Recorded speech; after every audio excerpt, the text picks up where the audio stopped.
Welcome to X Connect the show. My name is Kareem Kanji, co-founder of Third Ocean and your show host for today. X Connect, for those of you who are joining us, is designed to explore how the relationship between a specific industry has been and is being affected by technology and social media. If you want to watch past and future episodes, please subscribe to our YouTube channel at youtube.com/xconnecttv. Thank you to Big Time Design and Communications for all their design and web work, and of course to Shadaling Chung, who is our awesome producer. If you want to be an X Connect supporter, please send us an email at xconnect@thirdocean.com. Very excited for EduConnect, April 27th to June the 11th. X Connect is taking on an education sector with our EduConnect series. We're going to be profiling and interviewing various industry insiders and professionals within the education and technology space. If you want to attend our EduConnect panel on May the 30th, please check out educonnect.eventbrite.com and go to xconnectto.com for all articles, shows, and more information. Very excited by today's guest. Please welcome to the studio Maria Moriarty. How are you? Very well, thank you. Thank you for joining us today. I'm happy to be here. All right, awesome. Now you are your LinkedIn profile says that you are the Information Resource Officer. Yes, at that's AlphaPlus Centre. Yes, you're the officer. So what exactly does an Information Resource Officer do at AlphaPlus Centre? Oh my goodness, a little bit of everything. Okay. First of all, let me tell you a little bit about AlphaPlus. Please, yes. We're an adult literacy support organization in Ontario, and what we do is support adult literacy programs, of which there are about 300 across the province, some in communities, some in school boards, and some in colleges. And we work with those programs and the practitioners who work in them. And our overall goal is to support programs to integrate and use digital technologies for teaching and learning. And what I do is a bit of everything, a bit of research, a bit of information dissemination. I'm our blogger. Okay. And would you consider yourself a mommy blogger? I'm more of an old lady. And I sort of got into the whole digital technology side of it out of my library background, when libraries started to flip and started to become more sort of e-repositories. We used to have a print library, and then we had to let that one go. And so we had to reinvent ourselves as an organization that was still in the information dissemination business, the educational support business, but in a virtual space rather than in a physical space. So that's what I do. I answer questions, I push out information, I try to get people excited about using digital technology to teach and to learn. And I pretty much play with technology all day. Nice. That's a good job to have if you get to play. It's a great job. It's a great job. Now, when I was doing a little bit of research prior to the show, it struck me that AlphaPlus came out of the Toronto Public Library. And so is that when you joined? Were you part of that? I mean, I don't know how old you are, but I've probably been in business since before you were around. I started out at what used to be the Metro Toronto Reference Library. Okay. Working for this organization when it was part of that library, and then we became an independent nonprofit in the mid-90s. And so I've been with them since. Nice. Well, let me ask you a last question. century. Now it says here AlphaPlus was created in 1998. Yeah. So thank you for telling me that it's been around longer than that. It has. It was that it had another name. And you know the way these things happen. I'm a big supporter of the library, so I want to ask you this question. What role today do you think the Toronto Public Library plays with all this technology that's going around, being able to, read books on your iPad or your e-reader? I used to go and rent movies from there, but now you've got things like Netflix. So is the library of today different than what it was before? What role does it play today? Well, I mean, I think in terms of its primary role, which is a place to go and get materials to entertain yourself or to learn, it's not different. But libraries, and the Toronto Public Library has been a real leader in this. They have created, I mean, they are among the last public spaces that we have in our communities where you can just walk in and learn and sit and read and whatever. But the Toronto Public Library has been really forward-looking in the way it has embraced technology. If you go into any branch of the Toronto Public Library, I mean, you'll see print material still, but you'll also see banks of computers giving people free access to digital technologies, to the internet, 6 days a week. It's a pretty amazing phenomenon. Free Wi-Fi in all Free the branches. Wi-Fi. If you go to the Toronto Reference Library, which is one of the very few free public reference libraries in the world, you see an amazing array of technology at the disposal of all of the patrons who come in. Now, some of this has been made available with help from various levels of government through the Community Access Program. That program, unfortunately, has been defunded now. But that was the seed that started these little hubs where people can use it. So libraries have become, I think, a tremendously important community space. I see in my local public library students doing homework there, people reading newspapers from around the world, which they can do online. Tutors and adult literacy students often meet in library spaces, and the Toronto Public Library runs a literacy program across the city. So there are spaces where lots of learning goes on, lots of sharing goes on. And the library is this incredible resource in our community still. Interesting. And I hope it stays that way. Long may it last. Yes. We're actually very lucky in Ontario. I think we have had a very long tradition of support for public libraries. And I mean, everybody remembers last year was all kinds of fun with Margaret Atwood and the mayor and everything. Yes. But I think fundamentally, it's one of those institutions in Ontario that we take for granted. I hope we value it. I hope we value it, and that's why we take it for granted. Because it seems that that's always been there. Now, a little bit about AlphaPlus. It's only recent that the focus has been on empowering adult teachers and adult learners to use digital technology, or how to use digital technology to learn. Yeah, I mean, I guess we've sharpened our focus. We've been at it for a while. Going back quite a long time ago, we started something which still keeps going, which is an amazing resource called the AlphaPlus Web Index, where we go out onto the web, we find online learning activities and all kinds of materials that would be helpful to adult literacy instructors and students, and we index them and we describe them so they're completely searchable in this index. And that long predates Google. We probably should get some credit for what we were doing. So we've been in the business for quite a long time, but I think our focus has really sharpened over the last few years as we began to understand more about the possibilities that digital technology afforded teachers and adult students, and also as technologies became ubiquitous. And so we began to think very carefully about the way our world was changing. Well, if our world is changing, then our learning environments are changing, and the needs that people bring into learning environments are changing.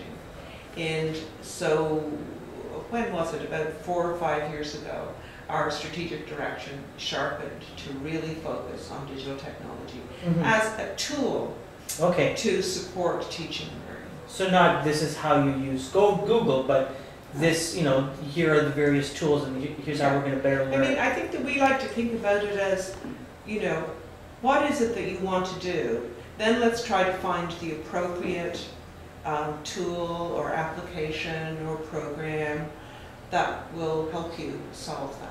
Rather than saying, okay, you have to have a bunch of computer skills before you can begin to use technologies to learn, because we don't believe that, and I think there's a developing body of evidence that shows that's not quite how it works.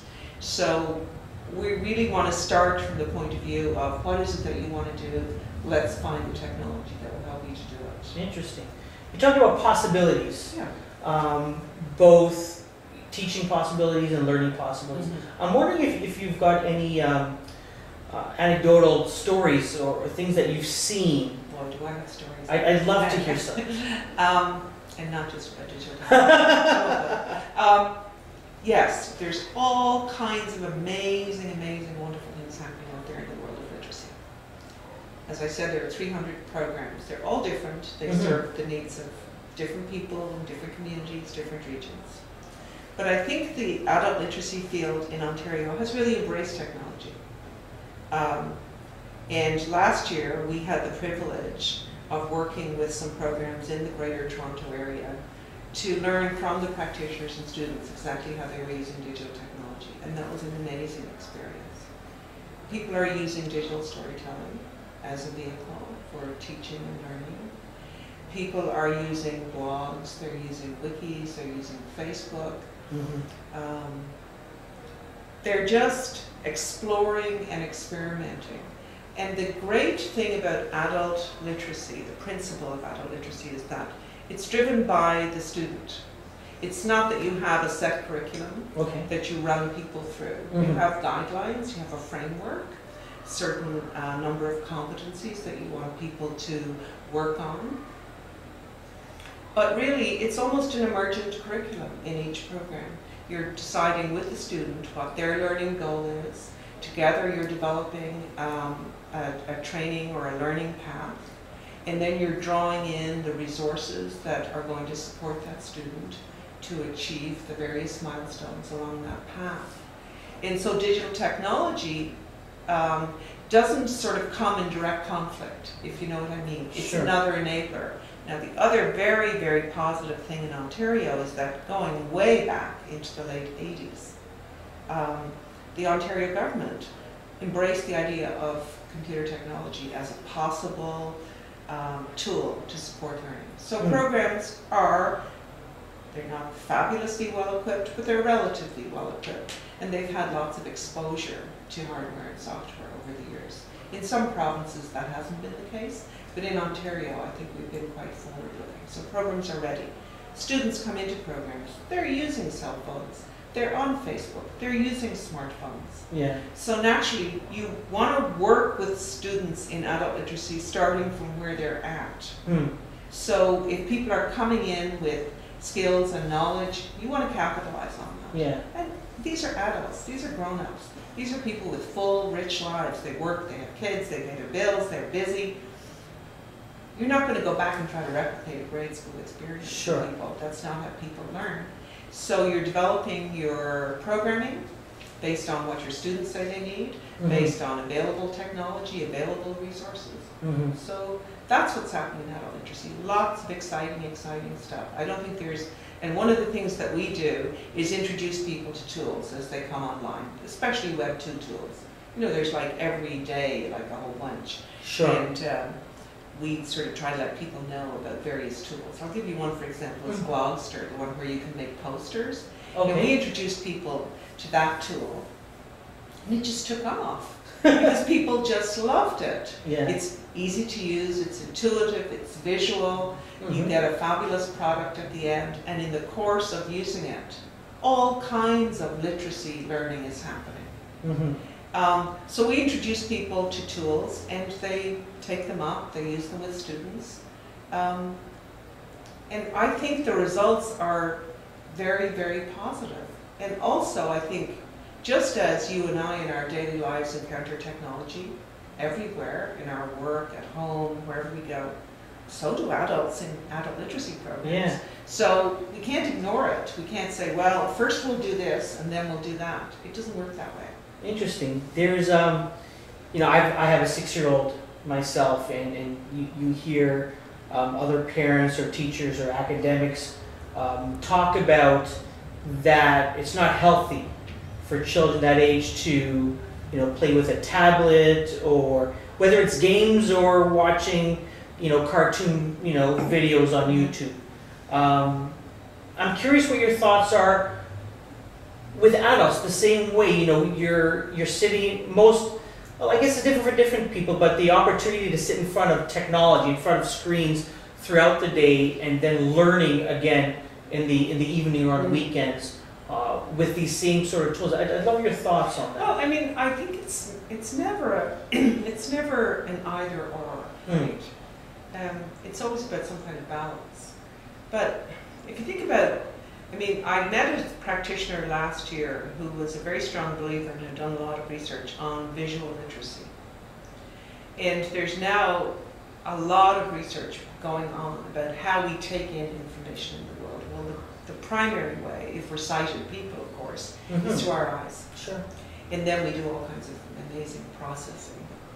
So for some people, for a lot of people, they are visual learners. They need to see it in some way. So a screen, I mean, we don't understand a lot about how our brain processes this information. We're just beginning to understand it.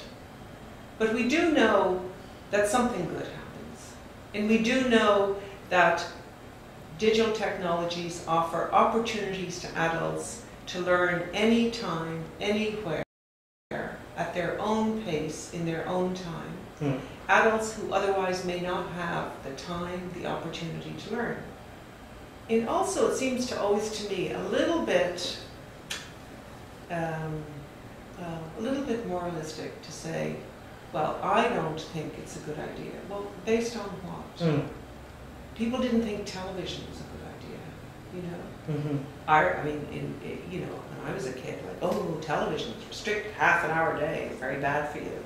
Well, you know, maybe too much of it was bad for me. Sure. But I just don't think that it's an either or.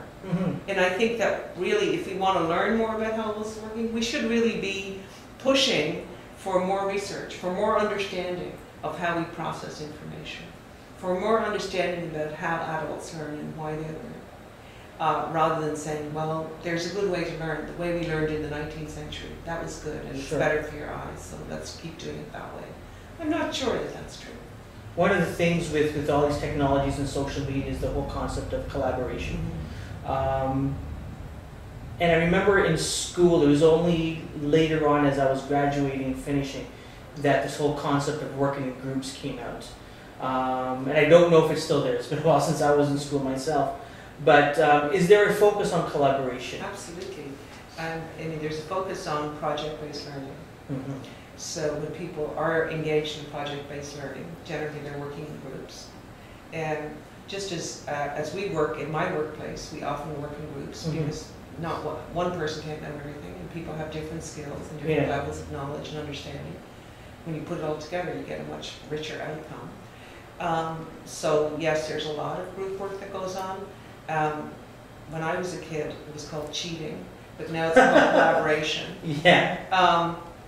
And people do learn from each other. And I've been in literacy programs where you see a tremendous amount of peer-to-peer learning. Like if I'm stuck and I have a problem at work, I'll just ask the person in the next office, or I'll ask my son or my husband or whatever.